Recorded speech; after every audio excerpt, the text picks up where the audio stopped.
So here, Parshas Bereishis, and so we're studying Bereishis this week. We're starting our cycle again, Bereishis 5783. I know some books you read again and again and again. And you're like, well, I already read this book, but the Torah we read again every year because we've never read it completely. And every year we read it, we learn more ideas, and that's because we interact with the Torah with the different parts of our life that find meaning and inspiration from each time we reread it. We read it, and I've been studying with some people on this group now for 18 years, these parashios, and I've never once repeated a class. Certain ideas we've repeated, like some segments have been redos, but never more than just a few minutes, because the parasha is so rich that there's never is infinite. The Torah literally is infinite. It's infinite. And so I just wanted to start this week our discussion of the Torah. When we discuss the Torah portion this week, we also in our yeshiva every Shabbos we study Pirkei Avot, and if people want a copy of the Pirkei Avot we give out as this yeshiva swag, you just let me know. But I wanted to look at 3 Mishnayot from Pirkei Avot, because these Mishnayot represent the rabbinic approach to the creation story. The rabbis tell us that we have to be very discreet how we study the creation story. We shouldn't study it in large groups. So the commentary of Pirkei Avot on the creation story tells us a lot about the rabbinic insight into the creation story. So I want to just go over these Mishnayot first, and after that, if we have time, I'd like to turn to 2 interpretations that I saw from Rav Moshe Feinstein, and then we'll look at, after that, at a teaching from the Kotzker Rebbe, because it interacts with a very powerful and beautiful book, a biography of Abraham Joshua Heschel that I'm reading now, a very, very powerful biography. And all this, of course, is coming on the heels of Simchas Torah, which we celebrated in our yeshiva yesterday. And the way we celebrated Simchas Torah in our yeshiva is that Simchas Torah was actually about the Torah. That before we did each of the hakafos, everybody shared a Dvar Torah. So we heard 14 powerful, beautiful Divrei Torah yesterday, and the night before in our yeshiva. So the first Mishnah from Pirkei Avos that talks about the creation story is, I want to turn to 3 Mishnahs from chapter 5. And the first Mishnah is chapter 5, Mishnah 1. It says, Ba'asara mamaros nivra olam, that the world was created with 10 utterances. 10 times it says that God spoke in the creation story. Even though if you count, Vayomer Hashem, you're only going to count 9. So the 10th one is Bereishis is also considered, the word Bereishis is also considered an utterance of God. So basically, with 10 times that God spoke, and that created the world. So Ma Talmud Lomar, what's the purposes of this? Why do we need 10 utterances of God to create the world? The whole world is able to be created with just a single utterance of God. Why does God need to speak 10 times to create the world? God could have spoken once, and the world was created. So what's the teaching in this? So the Mishnah's conclusion is so that God can draw forth punishment from the wicked, or destroying the world, or destroying the world that was created with 10 utterances, and to give righteous reward, and to give righteous reward to the righteous who are upholding the world, which was created with 10 words. So first of all, I want to hear people's feedback on that in a few moments, but at first I want to say all 3 Mishnayot, and then we'll be open to hearing people's feedback. But I draw forth from this Mishnah, let me repeat it for everybody, and then I'll just share the lesson the 2 powerful lessons that I hear. The Mishnah said that the world was created with 10 utterances of God. Bereshit Baral. Kim, if you look at the first opening chapter, 10 times it says Vayomer Hashem, that God spoke. And or Vayomer Elokim. And really it's only 9, but the 10th one is the word Bereishis counts as number 10. So what's the reason? To punish the wicked, to say, look, you're destroying the world that God created with all these utterances, or to give reward to the righteous. So the two main messages that I draw forth from there, and you should write down your messages, share with me in a moment. First is that we have the ability, that we have to recognize that this world is the investment of God. And by our actions, we are elevating or diminishing God's creation. That's a fundamental idea of our faith, that through our actions, we're elevating or diminishing God's creation. That our God is not a God that's impersonal. It's not a God that's not connected to the world. That our God, our rabbis are teaching us that our God is an entity that created the world for us through effort, meaning not just once, over the top effort. It wasn't necessary. And our actions are thereby have the ability to reflect upon the creation of the world. And so therefore, every single thing we do needs to be done in that context. Are we acting in a way that's worthy of the creation and the investment that God put in the world? That's the first takeaway that I take away from this Mishnah. And the second takeaway that I take away from this Mishnah, which is something I think about more and more, is that the power of the word, that the word is what created the world. Words, spoken words. And so the words have the ability to create and to destroy. And God used the words to create. Vayomer, that what created the world? Words. God could have, the Torah could have said, God created the world by snapping God's fingers. God could have created the world by taking a hammer and chiseling into the sky. But instead it says that God created the world with words. Our words have the ability, God's words have the ability to create the world. And that's telling us the spiritual power of a word. And today words have become, on the one hand, incredibly cheap, but also incredibly dangerous. Words are now, to a certain degree, even more dangerous than weapons. We're seeing that through the internet, through media, that words are destroying with just incredible speed. And it's something to recognize. So when we discuss Torah, when we gather in our settings here to discuss Torah, what we are doing is we are creating the antithesis to the destructive power of words. We're creating a beautiful world. We're imitating what God did when God created the world through words. We're doing that. We're bringing contributions to the world by discussing good things, by creating positive speech in the world. So that's the first mission I wanted to share with you. And again, I'll take feedback in just a few moments, because at first I want to share with you the other two mishnahs that I think are incredibly powerful as well. That it states in the second mishnah from that chapter 5, states, Asara Doros me Adam v'Noach. There are 10 generations from Adam to Noah, and they are listed in our portion as well. These 10 generations, the Parasha Bereishis is so interesting. There's so much there that usually when you have a Dvar Torah or you have a Torah class on Bereishis, we often don't have the ability to get past the first chapter or the second chapter, maybe the third chapter, or even the fourth chapter, Kayin and Hevel. But how can you even get on to the fifth chapter? You can start talking about all these generations. But that's what our rabbis chose to focus on in this Mishnah, that there were 10 generations from Adam to Noah. Why do we care about these 10 generations? Says the Mishnah, to tell us just how patient God is. Shekol Hadoros, all of the generations, Hayumachisin Uvayin, all the generations were angering God. They were getting God angrier and angrier.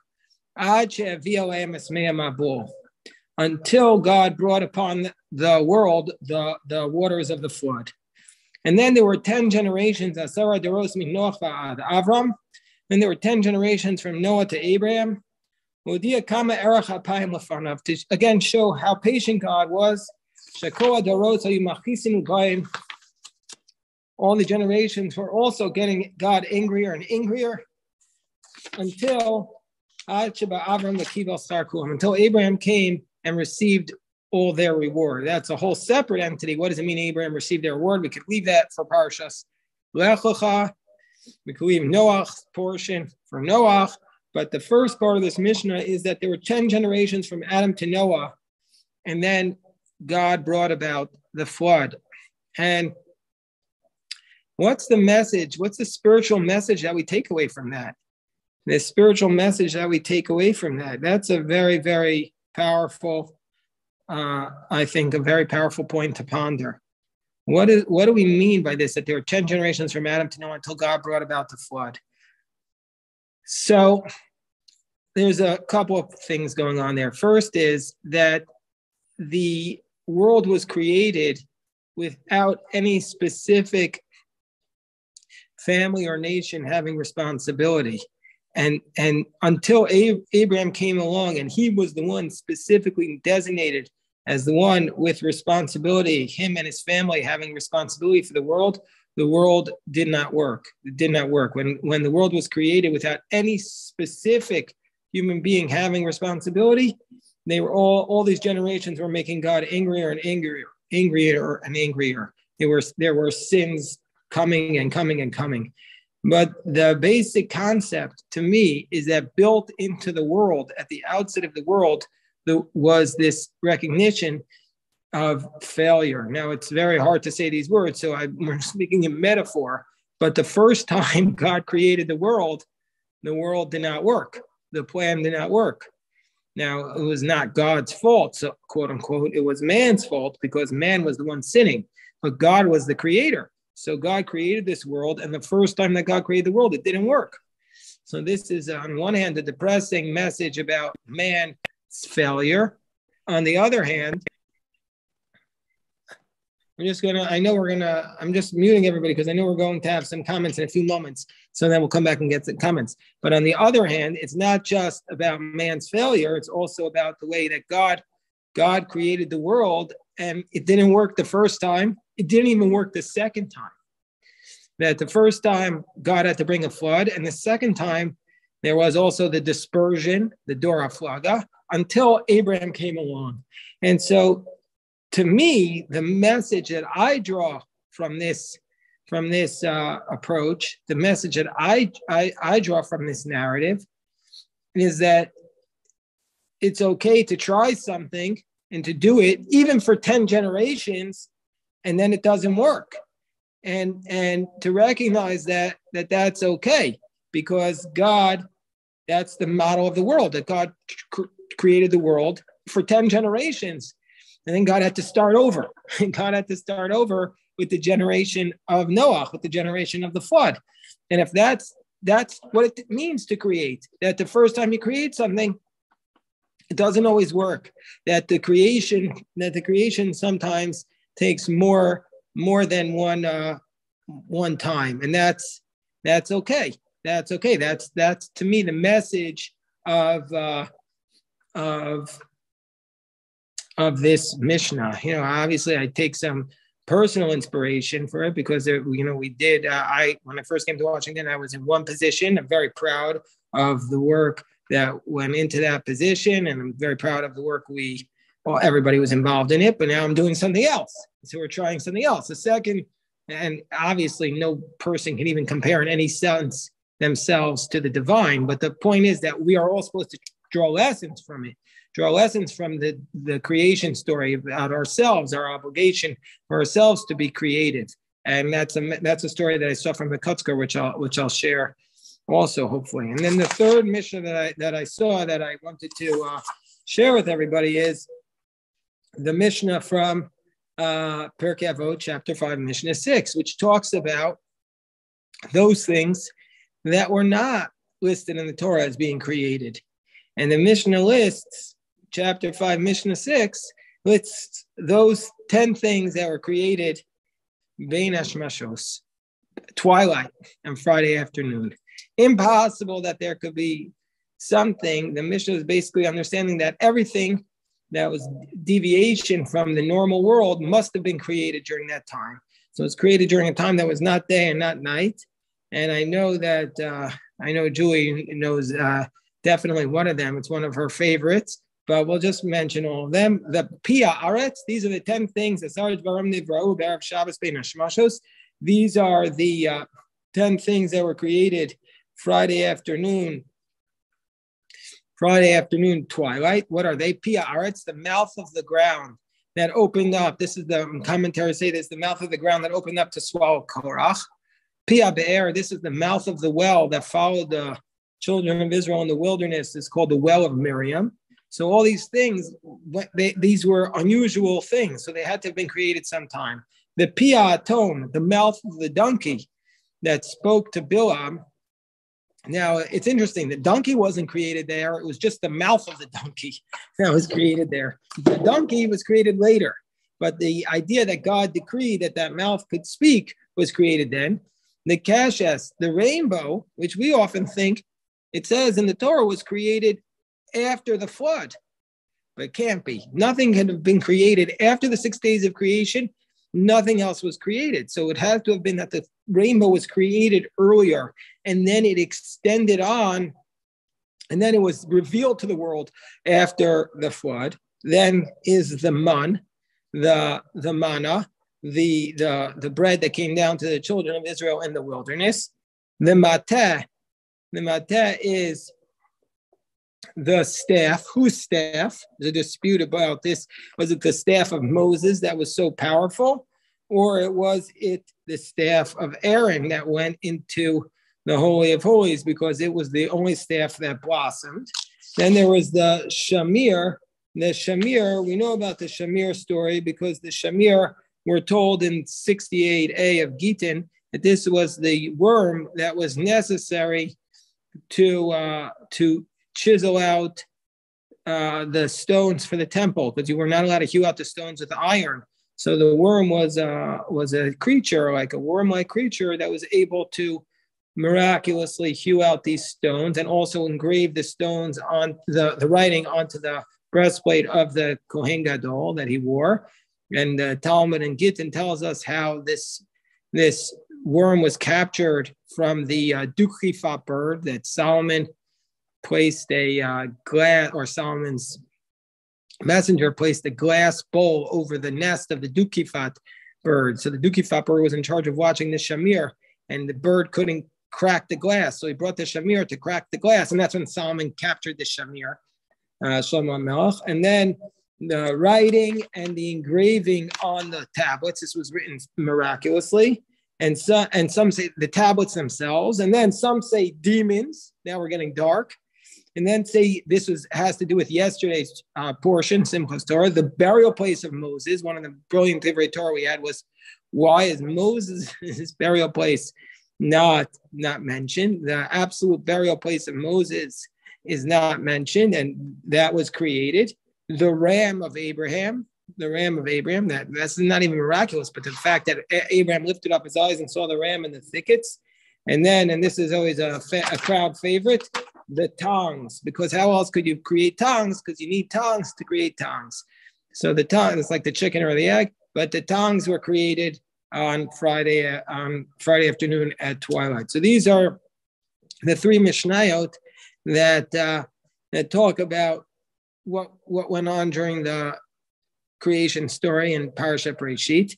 And this, to my mind, taken as a whole, really tell us about what the rabbis were thinking about. The rabbis were discussing basically in this idea, in this last mission, they're transmitting the idea that there was one point in history where God created the world, and then God is leaving the world for us to continue its creations.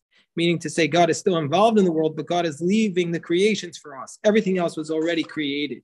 And the important point of the first Mishnah, which is that the world that God created a world for us to be involved in, and it was a world created through words. So our words, when we speak, that's a divine-like action that we're imitating the divine. And then the other point, which is that when God created the world was created, but it didn't work perfectly the first 2 times that God created it. And so therefore there were 10 generations, and then God destroyed the world through a flood. Okay, I'll pause here for a moment. I'll stop the recording. If anybody has any questions or comments, we'll